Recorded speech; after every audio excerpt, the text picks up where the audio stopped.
com uma pessoa que eu considero maravilhosa no cenário político brasileiro. Eu vou votar em Fernando Haddad, porque eu acredito que nós devemos ter liberdade de pôr as discussões todas em aberto.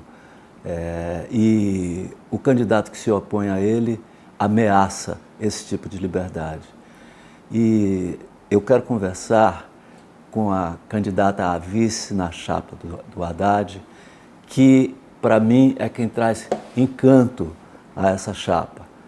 No dia em que Haddad estava falando, assim, depois do primeiro turno e tal, e com a plateia dele, e ela estava perto, assim, do lado, o tempo todo eu pensava, o Haddad devia falar nela, devia apontar para ela, devia mencionar. Porque ela cantava as coisas, aplaudia junto com o público, mas estava perto dele. Fiquei com vontade que ele apontasse para ela. Então eu quero apontar para Manuela Dávila. Obrigada, que lindo, Caetano. Essa linda Manu. Você é muito linda e eu gosto muito do seu comportamento público. E achei que foi muito, muito bom que a chapa de Haddad acolhesse você e que você abrisse mão de uma candidatura que você já tinha própria para fechar com essa candidatura do Haddad. Por que você decidiu isso? A gente tentou unir a maior parte do campo democrático, progressista, que defende o desenvolvimento do país, né? Essa era a nossa ideia do meu partido, do PCdoB, desde o início, porque a gente sempre falou sobre o que representava a ameaça de uma vitória dos setores ultraconservadores no Brasil, a ameaça de destruição do país, da entrega das nossas riquezas, né? Seja o pré-sal ou da biodiversidade da Amazônia, que eu particularmente estou muito preocupada, porque estão muito de olho no que aquilo representa em perspectiva de desenvolvimento para o mundo e para as empresas deles, né? Então, nós sempre tentamos reunir forças, porque quanto mais unidos nós estivéssemos, mais fortes nós chegaríamos na eleição. Nós só conseguimos isso, né? Conseguimos unir nós ao PT, não conseguimos trazer no primeiro turno o Ciro, que representa as ideias e o projeto dele. Então eu até brincava que eu queria criar o dia do não fico, que era eu não ficar para a gente unir o Ciro e o Haddad e conseguir já no primeiro turno estar unido. Eu fiquei, né, e a gente conseguiu se reunir nesse segundo turno diante de um cenário muito preocupante. Então, a gente já decidiu imaginando que nós poderíamos ter uma eleição como essa. Como você sabe, eu votei no Ciro no primeiro turno. Disputei esse voto, não consegui. Puxa vida. Vocês não sabem que eu fiz chantagem emocional com o Caetano. Eu votarei em você honrado e cheio de felicidade. E vou votar agora. Que bom, vai ser um orgulho. O Ciro, pelo menos, me deu essa oportunidade de votar em você no segundo turno. Isso, nos ajudou a chegar até aqui. Foi uma jornada civilizatória o primeiro turno. Eu gostaria, né? que tivesse havido uma espécie de geringonça, como houve em Portugal, e que as coisas se encaminhassem de outra maneira. Mas, no momento, é a gente demonstrar a possibilidade de resistência dos ideais democráticos e do respeito às pessoas humanas, né? Como você vê essa tensão na sociedade brasileira agora? Porque há uma espécie de sintoma da neurose nacional, né?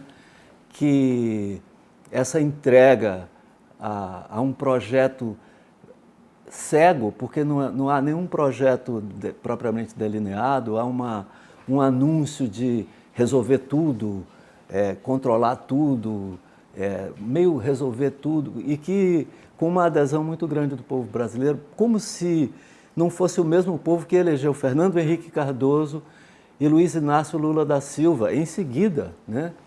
O que para mim me pareceu uma demonstração de amadurecimento. E eu suponho que de fato é amadurecimento. Esse retorno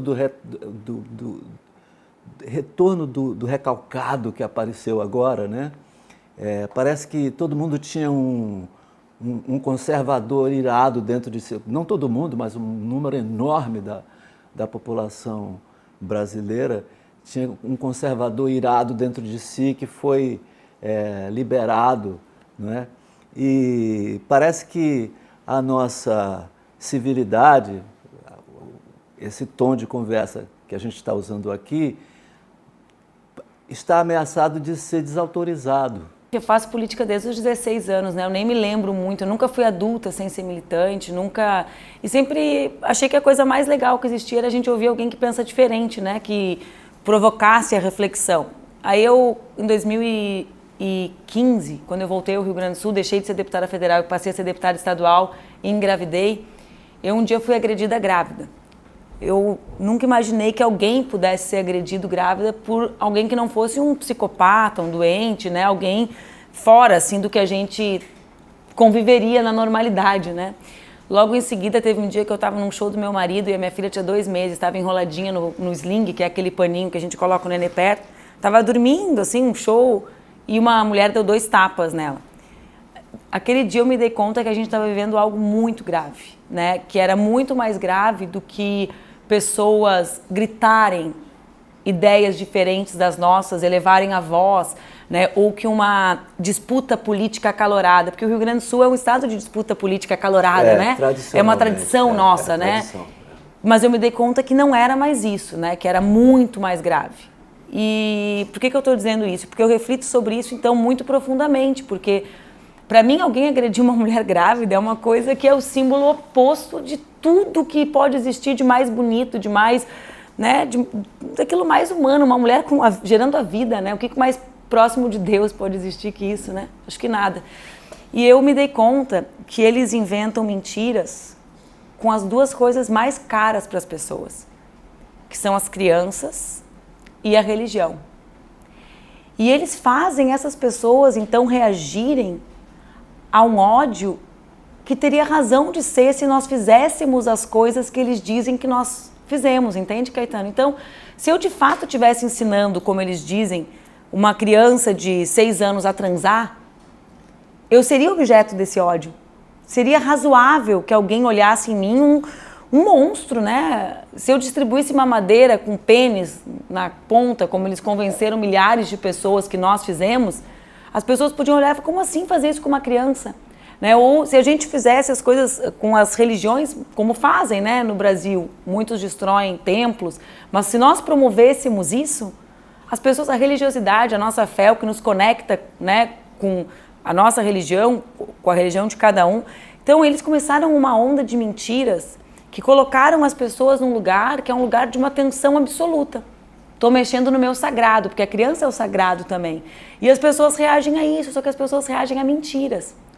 Então, acho que há uns 4 anos, né, eles vêm devagar com a mentira, devagar, assim, aos pouquinhos, comendo pelas beiradas. E essa eleição é a eleição que eles construíram, um conjunto de mentiras de diversos tipos, né? Então, tem as mais políticas relacionadas à ditadura política, censura da mídia, uma coisa mais sofisticada de mentira, e tem as que envolvem o sagrado das pessoas, a religião e as crianças. Isso junto num ambiente de crise econômica, a pessoa pensa assim, como assim? Eu já estou desempregado, 14 milhões de desempregados, né? E ainda vão mexer com meu filho? É a reação da preservação. Então, assim, eles estão mexendo naquilo muito no profundo das pessoas. Por isso que é tão perigoso. Porque as pessoas, a violência política que a gente tem visto na rua, teve 2 dias, assim, nesses 20 anos, eu tenho 14 anos de mandato, teve 2 dias que eu sentei, assim, e chorei de noite na minha casa. Um foi o dia que mataram a Marielle, que eu pensei, como assim, né? Podia ser qualquer um de nós, a gente não pode mais falar, né? Foi uma igual a mim, foi alguém que está no mesmo lugar que eu, que foi executada no centro do Rio, no Rio. O Rio, né? O lugar da diversidade, da cultura. Como assim? E no dia, agora recente, que quebraram a placa dela. Quantas mortes, né? Quantas vezes nos matarão? E não foi só porque eles quebraram a placa, foi porque eu vi que muita gente achou graça, achou que era isso. Então, assim, aprovou. Então, eles criam um ambiente de um ódio, de mentira, de uma intolerância e não debatem nada. É o que tu disse, né? O que é o que eles querem para o Brasil? Não falam nada. Você não percebe também que há uma predisposição, porque algumas dessas mentiras, mamadeira com pênis na ponta, são muito fáceis de você perceber que são falsas, que são mentiras. E parece que há uma predisposição no número grande de brasileiros de aderir a mentiras, mesmo que não estejam crendo totalmente nelas. Algumas pessoas creem com ingenuidade, mas um número muito grande, mesmo não crendo, tem uma espécie de demasiada boa vontade para uma coisa que ela mesma está percebendo que é falsa, entendeu? Mas é que eles têm muito dinheiro nisso, né?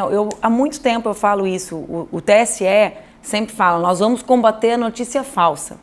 Eu sempre falo, desde que eu faço política, sempre existiu boato e mentira. Então inventavam assim, fulana, por mulher, sempre inventavam um namorado que não tinha, inventavam que o candidato era gay porque achavam que podia prejudicar, sempre teve boato.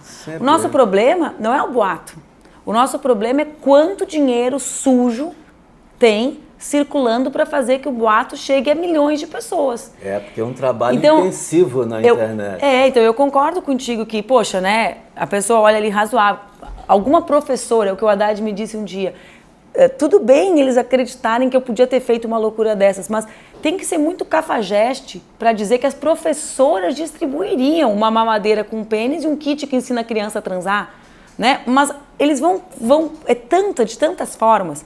E aí vai dando credibilidade. Por quê? Porque eles fazem, por exemplo, por WhatsApp. Quem tem o teu telefone é teu amigo. Por que o teu amigo vai te mentir? Né? Então eles criam uma rede, que é aquela rede que não é assim, tu sabia que a fulana namora o Beltrano? É sempre assim, eu vi. Eu vi eles no restaurante juntos. Que a pessoa, né?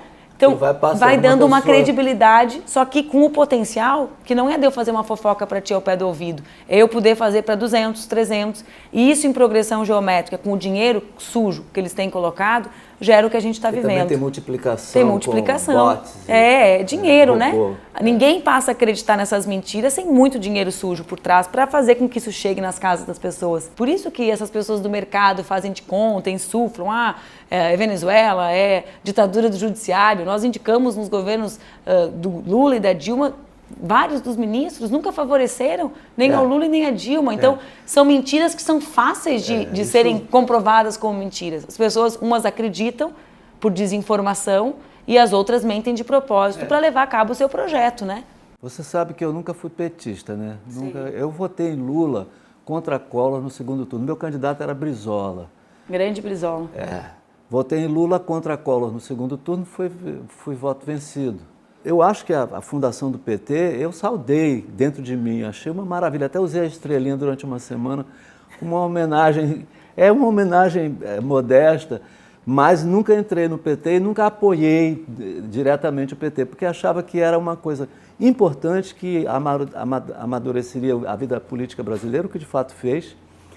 Um partido com ideologia, com um caminho claro, com propostas coerentes e criando um grupo, um partido, como uma democracia deve ter. Partidos. Né? E o surgimento do PSDB também foi uma coisa importante. Foi uma modernização da política brasileira e um amadurecimento. Mas eu nunca fui petista. Votei em Brizola, mas depois votei em Lula no segundo turno porque era contra Collor, em quem eu não acreditava. Só que ele ainda é pior, né? Porque o Collor, mesmo horrendo como era, de não ter compromisso com o Brasil, de ter um projeto, né, que era o que achavam moderno na época, que era aquele neoliberalismo mais tosco dele, ele não tinha esse viés autoritário. Né? Então, o nosso adversário é a primeira experiência que a gente tem no Brasil de confrontar alguém que é autoritário e entreguista junto. Porque os militares brasileiros têm uma tradição de defesa do Brasil, do nosso patrimônio, das nossas empresas públicas, né? Mesmo o sujeito importantíssimo da história da cultura da cidade de Salvador, que era meu amigo Modo Catendê, foi assassinado porque disse que votava no PT e um bolsonarista que estava discutindo com ele no bar foi em casa, pegou uma faca e deu 12 facadas nele e matou. E o Bolsonaro respondeu, eu ouvi na televisão o áudio, né? Ele disse, então um sujeito está lá com a minha camisa, mata o outro, o que é que eu tenho com isso? Como se ele não tivesse... Na verdade, ele tem a obrigação de reprovar isso publicamente de maneira solene. Claro. Então é um negócio... É uma autorização. Isso daí meu pai diria falta de educação mínima. Mas entendeu? é a falta de responsabilidade com o seu papel, né? Porque a Olívia Santana, minha amiga baiana, foi no enterro dele e disse que a frase mais triste que ela ouviu foi a da esposa dizendo: por que ele disse que votava? Como se a culpa pela própria morte... Ele foi dizer que por que ele foi dizer? Como, já aceitando que a gente pode se calar. Como se a hipótese de se calar fosse o que fosse salvar a vida. Claro, ela, coitada, como mulher dele, perder aquele mas homem isso dela. Sim, isso é a loucura do que a gente está vivendo, a dor mais profunda. É uma tristeza muito profunda. Porque já coloca a culpa na vítima. Como quem diz, cala tua boca, fica no teu canto que tu sobrevive, não é? E é um pouco isso. A menina em Porto Alegre, que teve a suástica desenhada, né? É o quê? Não vai mais existir mulheres como vocês, que é o que ela disse que eu via, né? Então, é como se tivesse uma autorização para dizer, só pode ter um comportamento. Tudo que está fora desse comportamento, e aí as pessoas acham que esse comportamento é de esquerda, elas não estão entendendo nada. Não é de esquerda. Né? É um capoeirista que está na rua, é a livre manifestação do pensar, é o artigo 5º da nossa Constituição. A gente ser livre para pensar e para manifestar isso. Então é como quem dizia assim, tu pode pensar, mas não fala. Se tu fala, as 12 facadas são justificadas. É esse o tempo que a gente está vivendo, né? E a gente precisa também falar para as pessoas que é a chance que a gente tem de vencer isso, né? A eleição. É a chance que a gente tem de não ser o Estado tomado por isso. Porque isso é sem o poder do Estado. Né? Isso é desorganizado, é a chance que a gente tem de construir um novo pacto no país, né? Entre os atores que defendem a democracia e as liberdades. E no nosso caso programático, os direitos sociais. Né? Mas existe algo que une... Alguém fez um quadrinho um dia que era todos os candidatos de um lado e ele do outro. Qual era esse lado? Não era dos que concordam sobre tudo, mas é os que defendem a democracia e a liberdade. Né? A Constituição de 88, digamos assim. Porque eu acho que quando você tem um pacto de que há liberdade para todas as opiniões, uma opinião que não pode caber, a única que não pode caber é a que diz não pode haver pacto para que todos possam ter opiniões diferentes. Essa opinião não pode caber. Isso que é o paradoxo da intolerância do Popper. É o paradoxo da intolerância, mas a gente tem que enfrentar claro, a gente e tem que saber viver isso. Exatamente. E fazer as contas e ver qual é o melhor gesto. Gente, olha aí, não dá para acreditar num candidato que não vai ao debate, porque diz que está doente, mas grava vídeo falando, ou seja, é incoerente isso. E tem jornalistas que são iguais, os dois candidatos são os dois extremos da mesma coisa. Não são dois extremos do mesmo tipo. Não, nem exatamente. Nem a candidatura de Haddad pode ser considerada de extrema. Exato. São duas candidaturas opostas num único aspecto, que é a defesa da democracia. Os que têm compromisso e os que não têm, mas não são de extremos ideológicos. Aí a de Bolsonaro é oposta a todas as outras. Porque existe uma direita democrática, que não é a que ele representa. Claro que sim, né? Claro que sim. Então, mas aí você pode lembrar de novo Mussolini ou Hitler, entendeu? E dizer, mas também ser diferente, o povo precisava ser alertado que ser diferente não é uma bênção divina. Qual diferença a gente está falando, né? Porque... depende de que diferença. Porque exatamente, o que a gente quer ter de diferente.